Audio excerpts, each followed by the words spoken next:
Welcome back, Balance Beamers. I'm your host, Naketa Thigpen, and once again, you have the great opportunity to walk with me as I study myself on the beam with amazing, awesome feature experts who bring so much information, knowledge, joy, expertise, and just plain old awesomeness to the balance beam. Today we have Frank Felsburg, an incredible man, an author, publisher. He knows all about self-publishing industry. He's a ghostwriter. He has a book that all women will want, which is Men Really Do Listen. Curious about this book, Frank. Gotta ask you about that. I am excited to welcome him to the beam because he has such a mixed background of corporate experience with entrepreneur experience, and he's a creative. How awesome is that? Frank, welcome to the Balance Beam. Thank you, Naketa. It's a pleasure to be here. Thank you. I'm so excited that you're with us today. Oh my goodness, it's been a while since I had an opportunity to sit with you and have a conversation outside of where I met you a few months ago at an author series, and that was my introduction to you. Tell everyone what you do. Yes, I work with professionals who want to communicate their value through writing, speaking, and marketing. So I do that in a number of ways, including ghostwriting books. I help people create, prepare for, and deliver speeches, and I help them stand out in a noisy world.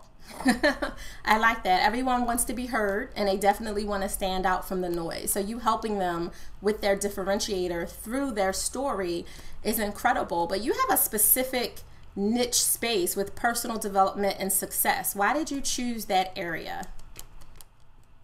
With personal development and success, probably because I was not all that studious when I was younger. I was more into sports growing up, and I didn't crack the books like my parents probably wanted me to. But so I realized that most of my examples, most of my life experiences happened out on the baseball field or baseball diamond or the basketball court or the football field. And then when I grew into adulthood, I realized that I was more inspired by the books and the videos and the audio material that was out there. So I became more of an adult learning, and I learned a little bit about adult learning, which differs from didactic childhood learning. It's so there are adult learning theories which make a lot more sense, which are more conducive to understanding how we want to live and grow.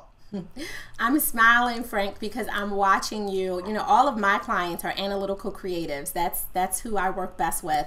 And it's always that shift in your brain with which side of yourself you want to share with. And clearly you have a lot of training knowledge around adult learning. I know your ATD background, all of those different things. And it's kind of like I could see you switching from that analytical side to that creative side to express it. It's amazing to watch it. I love it. Well, it's interesting. I guess it's a battle in my head sometimes. How much should I express, and how serious should I be? Well, no, I mean, that's a good point. I think a lot of us deal with that. When in a previous podcast that I was doing with Rod Cologne, who's another incredible man. If you haven't met him, I need to make sure I introduce you guys. He has a radio show as well. And he often talks about the different parts of ourselves, the stages that we have. You have this really professional corporate self, and then you have this really reserved, relaxed self, and then the fun self, and, you know, just all the different elements. And knowing how and when to switch can sometimes get a little frustrating because you're like, technically all of me should show up in this room right now, but I want to make sure that I stay true to the brand or to the audience and all those different things. We have so many conversations happening in our head at one time in like a millisecond, right? Right, and I think that's why I've gravitated toward writing, Naketa, is because you can edit. Right. When you're speaking live, you have a tendency to try to edit in your head, and that doesn't always work all that effectively. Well, no, I mean, so good point, because for some people, speaking is their platform where they can edit and go and flow, and it just feels the most comfortable place to be. And then for some people, writing is that place. But you work with a lot of speakers who want to share their stories as authors, but really are worried about how that looks and how that'll flow, not only from a time management balance perspective, but from pouring in the trueness of themselves, looking brand perfect, literally BRAND perfect, and being able to show up in a way that represents the true north that they want to show and share, and you help them with that. Right. Well, there are extroverts and there are introverts, and I fall along the introverted line, although I have learned to extrovert to get along in the world, which we all need to do. And my sister's a pretty outgoing extrovert. I was more the compliant one growing up.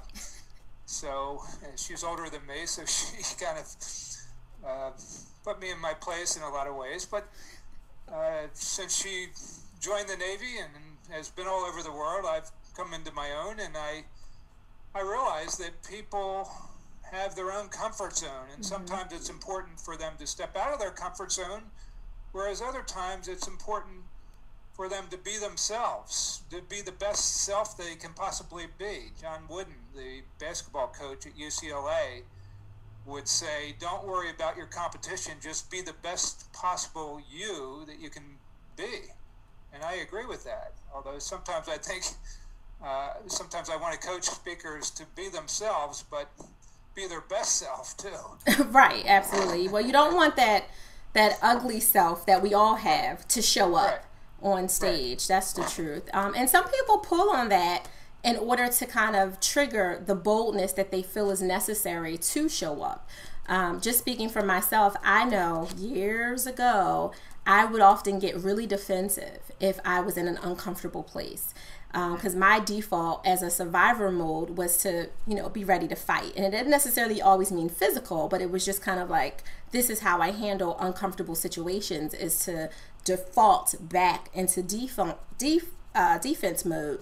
And when I would do that, if I had it was an opportunity, I didn't see it as an opportunity, I saw it as an inconvenience. But if I had an opportunity to speak, I would immediately come across as really defensive. And it didn't matter what I was talking about, but that was just because that was the comfort place for me in an uncomfortable situation. And I'm sure you could speak to that from what you've seen across multiple hats that you've worn in the past and in the present, when people show up clearly uncomfortable, but they're pulling on maybe not their best self to get through the situation. Well, that's a good point. I know I mentioned earlier that I wasn't all that studious in growing up, and I think I had a tendency to revert to cracking jokes. Like if someone would say something, I would try to deflect it with humor, and sometimes that works, and other times people thought, well, you're not taking what I'm saying very seriously. So you have to be careful with that, and if that's your go-to, if that's your default, then you have to be careful with it. Oh, no, absolutely. Praise God for 3 years of therapy and lots of refocus, recentering to understand where it came from. Yeah, but that was, I'm talking 10 plus, almost 15 plus years ago. But that was something that I had to recognize that I used as a technique to deal with situations. And of course, there's a lot of people walking around who don't understand that that's what they're using, including the technique of denial or refusal. They want to tell a story, they want to share, but they're scared. They're scared it won't be accepted. They're scared of rejection. They're scared that they won't write it well. And then they use those defaults of excuses and denial. Well, I really don't have time, Frank. I really can't write this book. I don't have the energy. I don't have the space. They'll kind of default to those things that technically sound reasonable, but it really wasn't about that. It's really because that's their comfort place. Yes, we all have excuses, and we want to go there when we can't admit that we don't know the answers to things, or that we didn't live up to the expectations. Absolutely. So how do you help your clients, the clients you've helped before and even the ones that are coming forward, when they use that default of, I just don't have time to write it, and I don't know where to begin, whatever their default is, how do you help them by adding balance to what you bring in terms of your resource and skill? Like, how do you help them overcome that?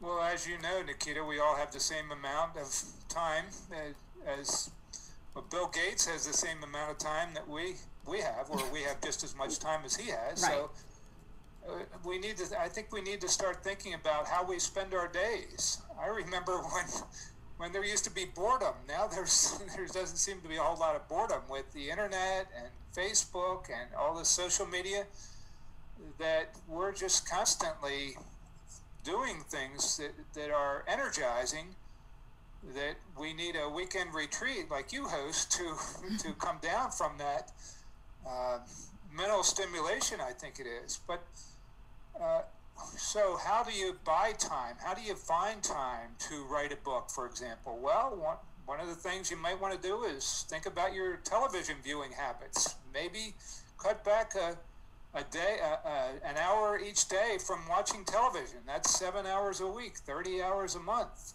Or you may want to, I heard you say one time, give to get. So you give something on Facebook or social media, and then ask for a call to action at the end. You tell a story, and then say, and visit for more information, visit my website. And so that would maybe a way to do it. There are many ways that we can buy time. I think it's important, or check email less frequently. Instead of checking email 50 times a day, check it 45. I'm being facetious there, but you know what I'm saying. Yeah. Maybe all we really need to do is check it once in the morning, once late morning, once in mid-afternoon, instead of incessantly. And we would get a lot more accomplished, I think.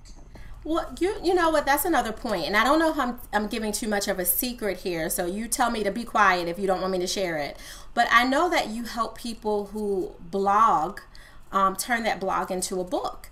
In different stages of how you help them tell their own story, or you'll finish it, if they feel like they were struggling with it because of resources or whatever the case is, and their energy and effort space that they're coming from. But a lot of them feel more comfortable on social media because that's where they're quote unquote building their brand. That's where they're sharing their stories. That's where they feel like they can get the most feedback and comments to help them continue in that. Do you feel like them choosing the blog angle are they choosing it? Let me rephrase that. Are they choosing the blog angle because it just makes sense in terms of like, let's build the audience over time? So you basically have an audience of people who are following you that are waiting for the book to finish? Or are they using it as an excuse because they just want to be on social media? You know what I mean?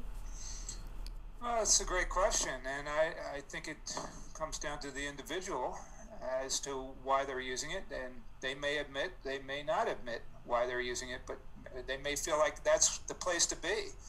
That's what they have the energy for. They may not have the energy for a book. So yes, I do turn blogs into books. I am running a 9-session series starting in September 22nd on just that, and offering an early bird special. Wait till you hear this. It's less than $500 to turn a blog into a book. So you'll get all kinds of expertise on social media and writing, and just carving out just the obstacles that we all have in turning a blog into a book. But for the early birds, those who enroll before the end of August, you will get entered into a drawing to win a free week in Bermuda. So that's something that not only will you have a book by the end of the year if you follow the advice, but you have the opportunity to spend a week where you'll be totally inspired to write.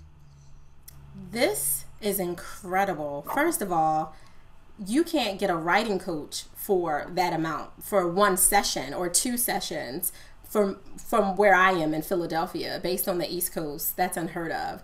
The trip by itself, I want to go. Like, I'm just putting that out there. I want to go. Right. So Yes. I think you should just give one ticket so that there's one reserved. That's, just saying.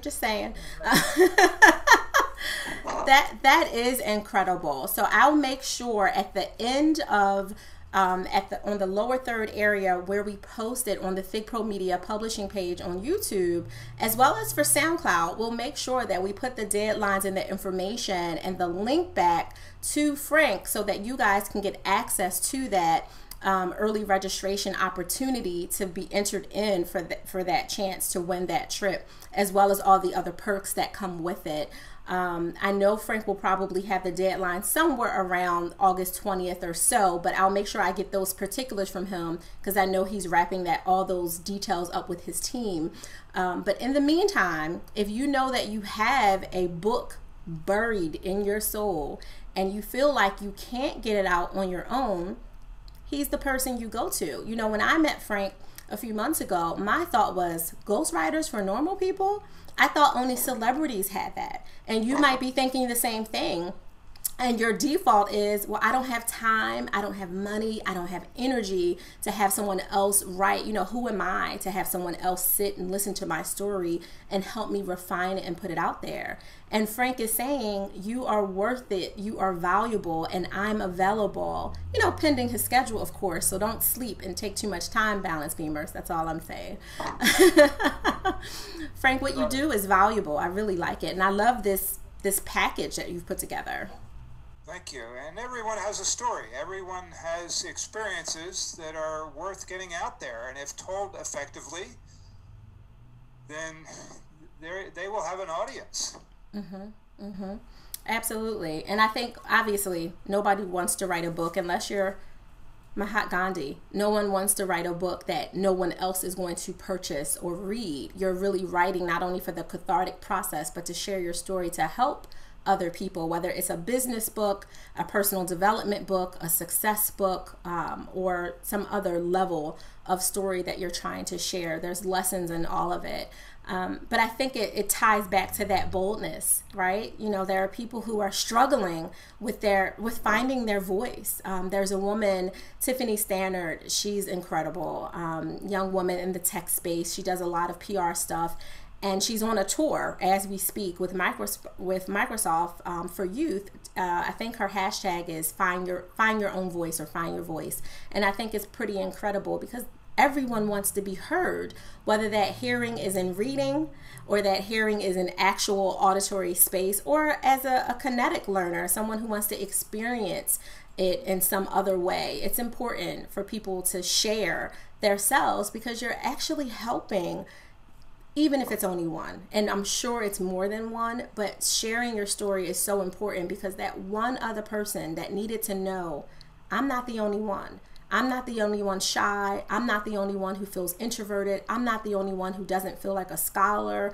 I'm not the only one that doesn't feel, worthy of whatever it is that someone else in your space or the space that you admire is. It's really important to do that. And I think by being a writer yourself, you can relate to the rejections and the worries that other up-and-coming writers have, and offering ghostwriting as an opportunity to help them finish that project that maybe they've even already started, that book you've been writing for 3 years that you only have 2 chapters to.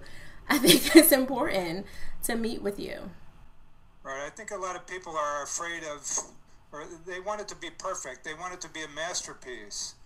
And that's, working with creatives, how sensitive we can be. And we just want it to be phenomenal. And so we're afraid, if it's not phenomenal, that we're afraid to get it out there and get the feedback from it. But that's where I can help, and that's where they can focus. If they're on social media, stay on social media. You're building a platform there. Right.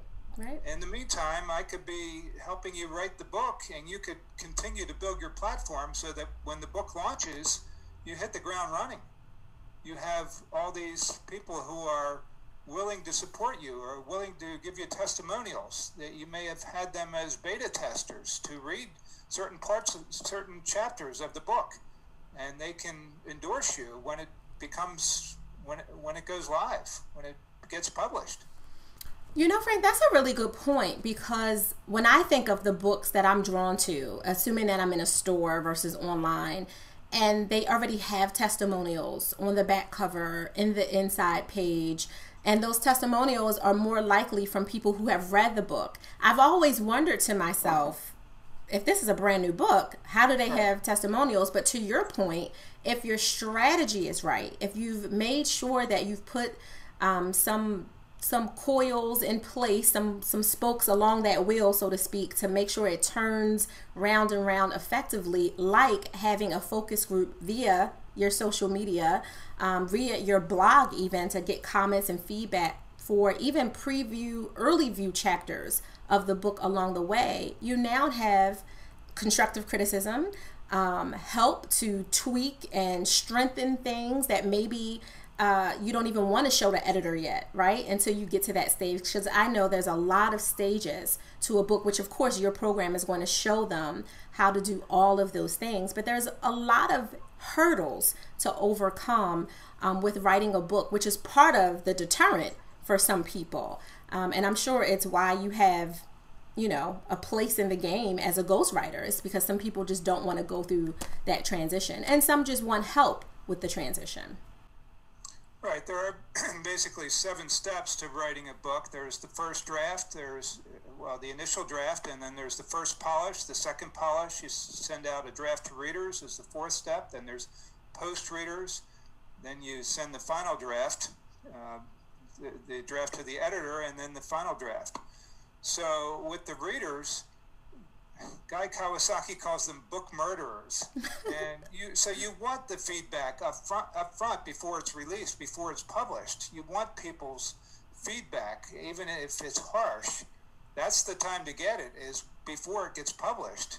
So that makes a lot more sense, so that when it's out there and people aren't reading it, you're not wondering why. You've already tested it. You've already had somebody who you trust and like and know, look it over and sign off on it. Absolutely. I was just wondering to myself, because you do a lot of speaking. I know you're also a keynote speaker, which is a great way for you to share your story. But when you're doing that and you have, you know, there's always the crowd of people in a good space that come up and say, hey, I have questions. I want to know how did you get started? What made you get into it? Or maybe they have specific questions around how they can get started too. Do you feel like you're ever torn with that boundary area for them, where it's like, okay, this is turning into a consultation, and because you want to help them understand the importance of the formality of the process, so you're not taking up too much time with, you know, 1 or 2 people when you have 30 standing around to talk to you? Do you feel like that ever comes up as a potential issue, especially because you sit with them later in such an intimate space to extract their story? Do you feel like you have to be careful with how you set your boundaries when you first meet them in order to create that intimate experience now that they're a client, or maybe during your first initial assessment of them potentially being a client? Yes, I think it's always good to set boundaries and determine how much to take offline and contact at a later date. That's a challenge with someone like me as an introvert. I recently learned that I read an interesting book by a guy by the name of Michael Goldberg, wrote a book called Knockout Networking. And my tendency as an introvert would be to go to a networking event and talk to, maybe, say it's an hour or 2 long event, maybe talk to 3 people. Well, and talk in depth to them, whereas the extroverts were talking to just about everybody. But Goldberg actually suggests that you say, you know, you exchange cards and say, and move on after about 12 minutes. Even if you enjoy the conversation, look, I really enjoyed this conversation. Here's my card. Let's connect, and we'll pick up the conversation where we left off, rather than, because sometimes you just, even as an introvert, or even if you enjoy the conversation, after a half hour, you might run out of gas with that person, and then it just kind of fizzles out. And so it's important to set boundaries, yes, and then set appointments to meet with the people. And I find it to be sort of a 3-step process, Naketa, and to get someone's buy-in to have me write a book for them. It may be initial consultation where or I haven't seen them in years and we're just kind of playing catch up, or I'm getting to know them, and then and then they tell me a little bit about their project. The second meeting might be a little bit about what they have in mind for what they visualize for the book, the editorial slant of it. It might be coming to them with a proposal. And then the third step, I would come with a contract. And, the second step being with the proposal stage, here are certain assumptions that I have. You want to have this book finished at this time, and you want it to have this voice. Do I understand you correctly? And then assuming all those things line up, or I confirm those assumptions, then I put it into a formal contract. Absolutely. I mean, you have your own time management process, basically, right, because obviously you're not just working with one client, although sometimes depending on the breadth or depth of the project, it could be a dominating client experience, but you're clearly, as a business, you're definitely, filling your pipeline, so you have to make sure that you have your own process and your system within that, which it sounds like you do have, to add to your balance, to make sure you have time in your relationship for the things that you love to do in addition to writing. As a creative, I know you have to have other things that fuel you and muse you for ideas for your own books. I'm really interested about this book, Men Do Listen. I don't know about that. I have questions about this. It's not fiction. I don't know. So don't look for it in the fiction section.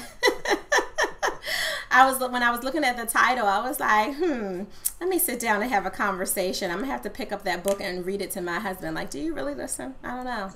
I don't know. It depends, because we definitely have points when he's in a completely different space and just nodding his head. I'm like, do you hear me? Mm-hmm. Are you listening? Mm-mm.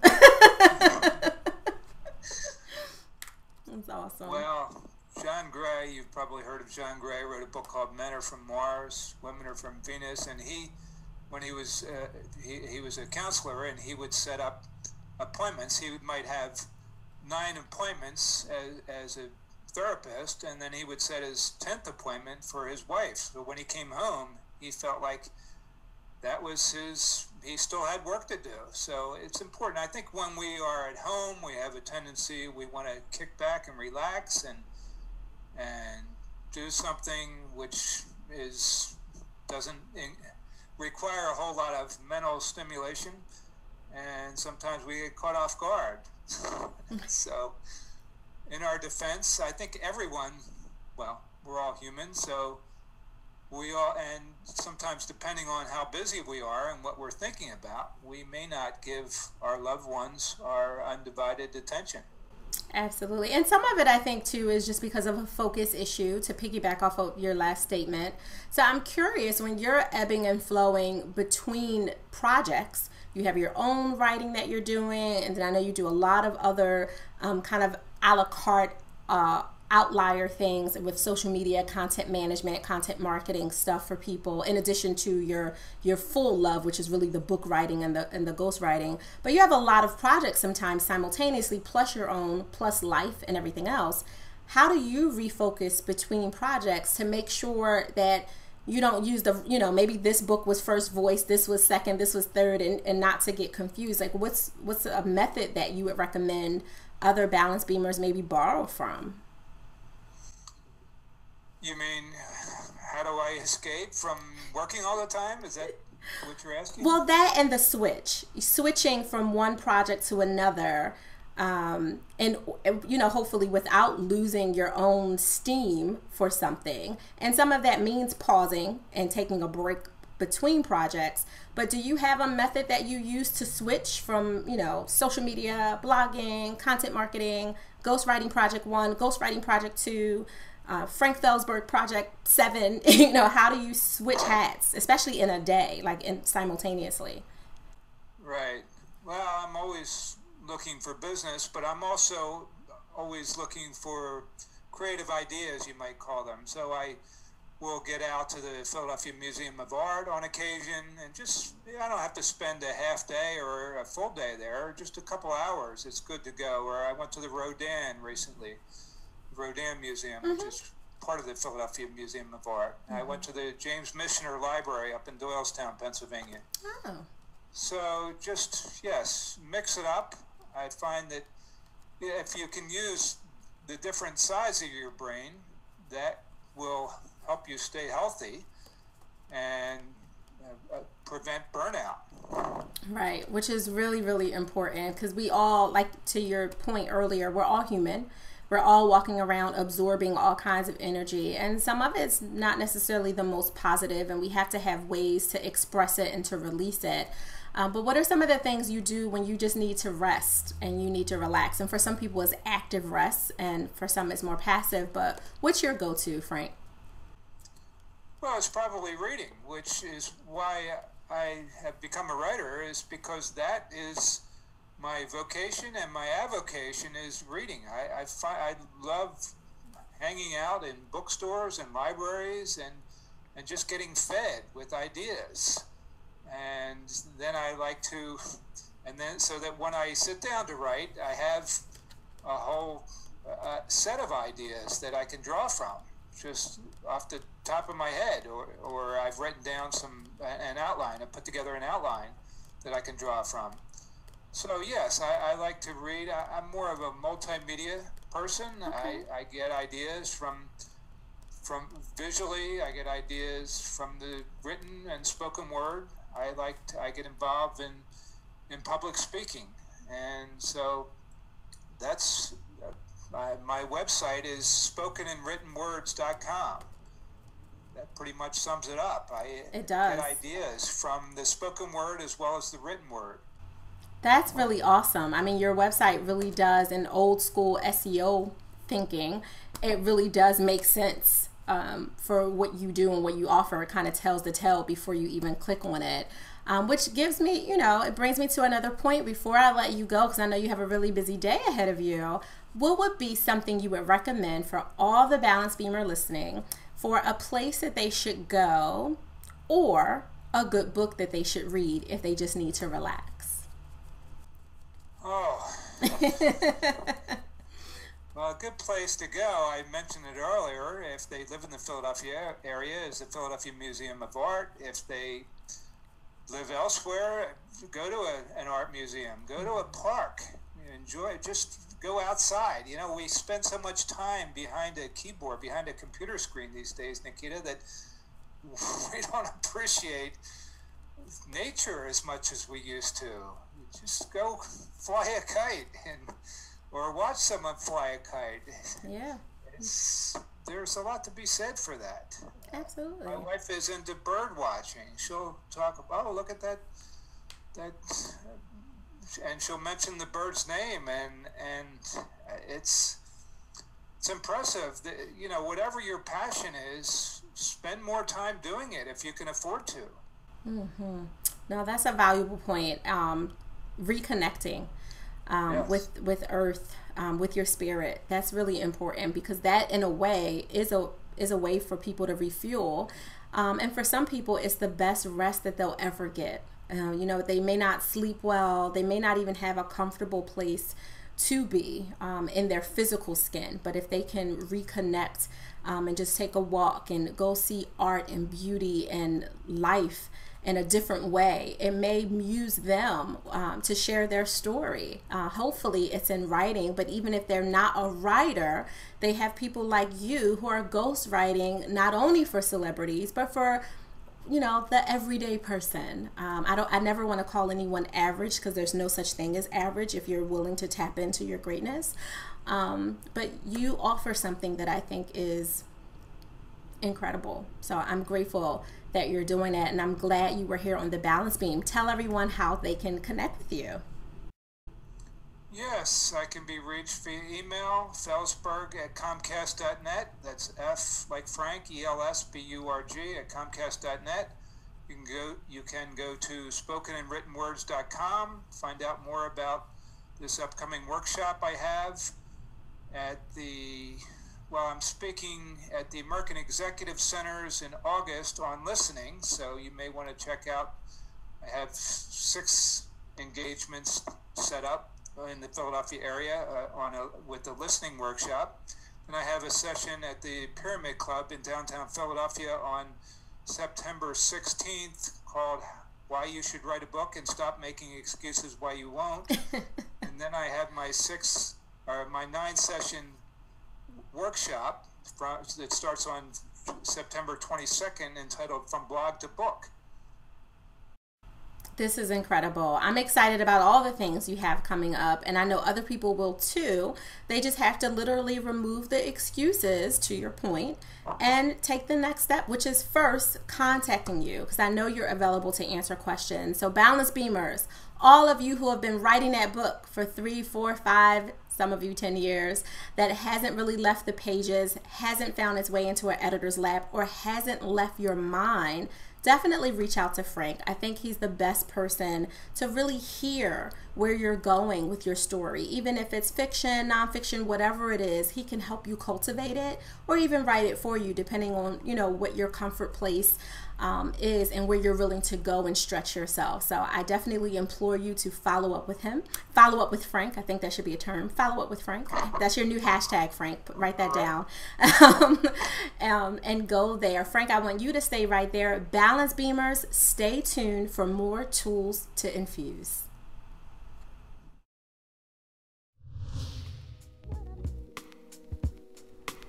Welcome back to another empowerment moment just for you. This one was a little bit challenging for me. It was something that I had to put out there that I know you would need, but it's not going to speak well to every part of you. That's my job. I'm going to challenge you to greatness anyhow. I want you to think about the things that you've made mistakes in, the people who have pissed you off, or the problems that have shown up in your life and at your doorstep, even this morning, maybe last night, earlier last week. I don't want you to get mad. I don't want you to be sad, and I definitely don't want you to get frustrated. I want you to get better. Think about all those things that haven't necessarily gone your way, that could have curbed you left or curbed you right when you were just trying to stay straight on what a really good friend of mine says, the narrow road. If that's where you're trying to be and where you're trying to stay, then think about all of the things that went wrong and how you can make them better. If it was about another person and what they did or said to pee you off and take you to another level of yourself that you definitely didn't want to have to show or go back there, how can you handle it different? Because there will be a next time. It may come in the form of a different person, a different personality, or a different opportunity for some kind of negative energy to rear itself. How are you going to be better the next time? And really think about how to handle that situation differently. Not how you can revolve the clock backwards and do it differently again if you could repeat it. But those situations will come up in different ways with different people and at different times. Think about it. Process how to be better and then do it.